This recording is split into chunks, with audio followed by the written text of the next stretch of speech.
Hello मेरे प्यारे दोस्तों, मेरा नाम विवेक एंड आज की इस वीडियो में हम सीखेंगे राशमानी की रील में इस तरीके के टेक्स्ट इफेक्ट को किस तरीके से क्रिएट किया जाता है। तो इस वीडियो में मैं आपको राशमानी की रील में दिखाई देने वाले इन 3 तरीके के टेक्स्ट इफेक्ट को बनाना सिखाऊंगा। तो इसे हम आफ्टर इफेक्ट में बनाना सीखेंगे। तो चलिए स्टार्ट करते हैं। अब हम सबसे पहले वाला टेक्स्ट इफेक्ट को बनाना सीखते हैं। तो यहाँ पे मैं सबसे पहले टेक्स्ट टूल ले लूंगा एंड यहाँ पे पहली वाली लाइन को लिख लूंगा। अब मैं इसके फ़ॉन्ट के स्टाइल को चेंज कर दूंगा एंड हमने यहाँ पर सेम राशमानी की रील में इस्तेमाल होने वाले फ़ॉन्ट को लिया है। तो सबसे पहले हम ऊपर वाली लाइन का फ़ॉन्ट चेंज कर लेते हैं एंड इसके फ़ॉन्ट का नेम आपको स्क्रीन पे दिखाई दे रहा है। अब मैं इसके टेक्स्ट के साइज़ को स्मॉल कर लूँगा एंड इसके टेक्स्ट को मैं सेट कर लेता हूँ। अब मैं इसके डिफरेंस वाले टेक्स्ट को भी चेंज कर दूँगा एंड इसको भी एग्जैक्ट उसी फ़ॉन्ट में ले लूँगा एंड इसका नाम भी आप स्क्रीन पर देख सकते हैं। अब मैं अपने नीचे वाले टेक्स्ट का कलर भी चेंज कर देता हूँ। अब आप देख सकते हैं कि मैंने अपना प्रॉपर पहले टेक्स्ट को तैयार कर लिया है एंड अब इसके बाद हम इस पे एनिमेशन को ऐड करेंगे। तो इस टेक्स्ट के लेयर के आगे यहाँ पर एरो पर क्लिक करने पर मैं इस टेक्स्ट के लेयर को ओपन कर लूँगा। ओपन करने के बाद यहाँ पर हम एनिमेट के बटन के आगे क्लिक करेंगे।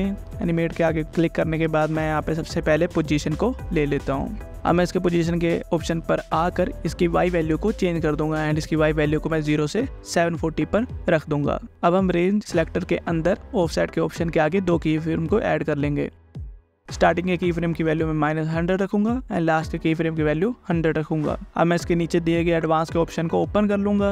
एडवांस के ऑप्शन को ओपन करने के बाद हम यहाँ पे शेप के आगे क्लिक करेंगे एंड इसको रैम्प अप पर चेंज कर देंगे। अब मैं इजी लो को 25 कर रहा हूँ। अब आप देख सकते हैं कि हमारा टेक्स्ट नीचे से ऊपर आ रहा है, पर ये एग्जैक्ट उसी तरीके से नहीं तैयार हुआ जैसे हमारा भी राशमानी की रील में था। तो इसके लिए हम क्या करेंगे, हमारे इस ऑप्शन को हम करैक्टर से चेंज कर वर्ड्स में कर देंगे। अब आप देख सकते हैं हमारा टेक्स्ट उसी तरीके से लगभग तैयार हो चुका है जिसमें हमारा वर्ड नीचे से ऊपर आ रहा है। अब मैं इसके की फ्रेम को सिलेक्ट करूंगा एंड F9 प्रेस कर इसे ईजी एज कर लूंगा। अब आप देख सकते हैं कि हमारा टेक्स्ट अब लगभग उसी तरीके से तैयार हो चुका है। अब मैं इसके की फ्रेम को सिलेक्ट करूंगा एंड इसके ग्राफ को ओपन कर लूंगा। अपने स्टार्टिंग वाले की फ्रेम पर आऊँगा, इसके पॉइंट पर क्लिक कर इसकी लाइन को बिल्कुल ही पीछे की तरफ को सेट कर दूंगा एंड इसके सेकंड वाले की फ्रेम के पॉइंट पर क्लिक करूंगा, थोड़ा सा पकड़कर आगे की तरफ को सेट कर लूंगा। अब आप देख सकते हैं कि हमारा टेक्स्ट उसी तरीके से तैयार हो चुका है। तो अब हम सेकंड वाले टेक्स्ट इफेक्ट को तैयार करते हैं। तो इसके लिए मैं सबसे पहले इस लेयर को डुप्लीकेट कर लेता हूँ। डुप्लीकेट करके मैं इसके आई के बटन के आगे क्लिक कर लेता हूँ एंड फिर मैं इसके टेक्स्ट को चेंज कर लेता हूँ। इसके टेक्स्ट में मैं लिख लेता हूँ मेजॉरिटी ऑफ टॉप 100 आर।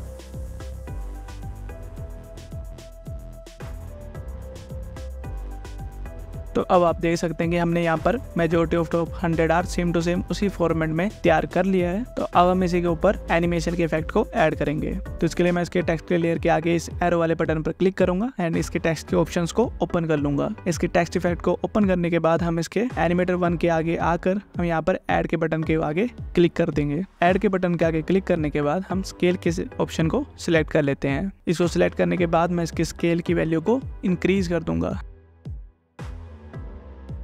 अब मैं ऐड के आगे दोबारा क्लिक करूंगा एंड यहाँ से मैं ओपेसिटी वाले ऑप्शन को सिलेक्ट कर लेता हूँ। ओपेसिटी की वैल्यू को मैं चेंज कर लूँगा।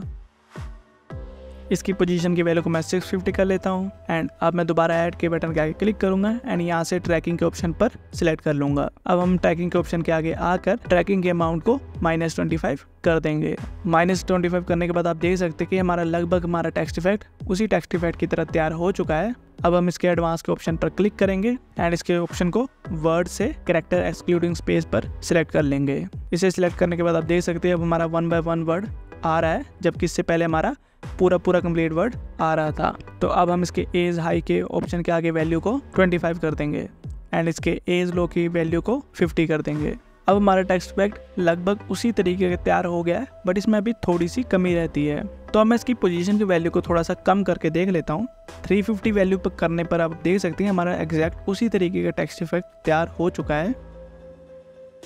एंड अब हम इसके थर्ड टेक्स्ट इफेक्ट को तैयार करेंगे। तो हम इसी को अब तैयार करना सीखेंगे एंड अब हम इस फर्स्ट वाली लेयर को दोबारा डुप्लीकेट करके आगे रख लेते हैं एंड अब मैं इसके टेक्स्ट को चेंज कर लेता हूँ एंड अब मैं इसके टेक्स्ट पे चूज द बेस्ट वंस लिख रहा हूँ एंड अब इसके हम फ़ॉन्ट को चेंज कर लेंगे एंड हम एग्जैक्ट उसी तरीके का फ़ॉन्ट एंड कलर को सिलेक्ट कर लेते हैं। तो आप देख सकते हैं हमने अब चूज द बेस्ट वंस लिखा हुआ है एंड ये एग्जैक्ट उसी तरीके का हमने इसका डिज़ाइन या फिर फॉर्मेट उसी तरीके से अब तैयार कर लिया है। एंड अब हम इस टेक्स्ट के लेयर के ऊपर एनिमेशन को ऐड करेंगे। अब हम टेक्स्ट के आगे एरो पर क्लिक कर लेते हैं। अब हम एनिमेटर 1 के आगे क्लिक करेंगे एंड यहाँ से मैं स्केल को 0 कर दूंगा। एंड यहाँ पर मैं पोजीशन पर क्लिक करके इसको डिलीट कर देता हूँ, बिकॉज यहाँ पर हमारे पोजीशन के ऑप्शन का कोई काम नहीं है। अब मैं tracking amount and tracking type के ऑप्शन को भी डिलीट कर देता हूँ, बिकॉज इसका भी हमारे इस वाले इफेक्ट पर कोई काम नहीं है। अब मैं यहाँ पे ऐड के बटन के आगे क्लिक कर देता हूँ एंड यहाँ से हम रोटेशन को सिलेक्ट कर लेते हैं। रोटेशन की वैल्यू को मैं 45 कर लेता हूँ। अब आप देख सकते हैं हमारा टेक्स्ट उसी की तरह धीरे धीरे तैयार हो रहा है। मैंने यहाँ पर ओपेसिटी को भी डिलीट कर दिया है, बिकॉज यहाँ पर हमारा ओपेसिटी का भी कोई काम नहीं है। तो यहाँ पे मैं ऐड के आगे दोबारा क्लिक करूँगा एंड यहाँ से हम ब्लर के ऑप्शन को सिलेक्ट कर लेंगे। ब्लर की वैल्यू को मैं 25 कर लेता हूँ। अब आप देख सकते हैं हमारा टेक्स्ट लगभग उसी की तरह तैयार हो चुका है, बट अब ये नीचे से स्केल एंड रोटेशन के एनिमेशन के साथ ऊपर को तैयार हो रहा है। अब हम इसके मोर ऑप्शन के आगे क्लिक करेंगे एंड यहाँ से मैं इसके ग्रुप अलाइनमेंट के आगे वैल्यू को चेंज कर लूँगा। तो मैं इसके एक्स एक्सिस की वैल्यू को -70 कर लेता हूँ एंड इसके वाई एक्सिस की वैल्यू को मैं -50 कर लेता हूँ। तो आप देख सकते हैं अब हमारा टेक्स्ट बिल्कुल सेंटर से एनिमेट हो रहा है, वो सेंटर से स्केल अप हो रहा है एंड सेंटर से उसकी रोटेशन की एनिमेशन भी तैयार हो रही है। एंड अब हमारा टेक्स्ट एग्जैक्ट उसी टेक्स्ट की तरह तैयार हो चुका है। तो आप देख सकते हैं अब हमने तीनों टेक्स्ट इफेक्ट को बनाना सीख लिया है। तो इनके साथ मैं मोशन ब्लर के इफेक्ट को भी ऐड कर देता हूँ ताकि ये और अच्छा लुक दे। आई होप आपको ये वीडियो पसंद आई हो। वीडियो पसंद आए तो वीडियो को लाइक करें, मेरे चैनल को सब्सक्राइब करें एंड अगर आपकी कोई भी क्वेरी हो या फिर आपने कुछ भी पूछना हो तो आप कमेंट सेक्शन में लिख सकते हैं, मैं उसका जवाब जरूर दूंगा। And thank you for watching this video.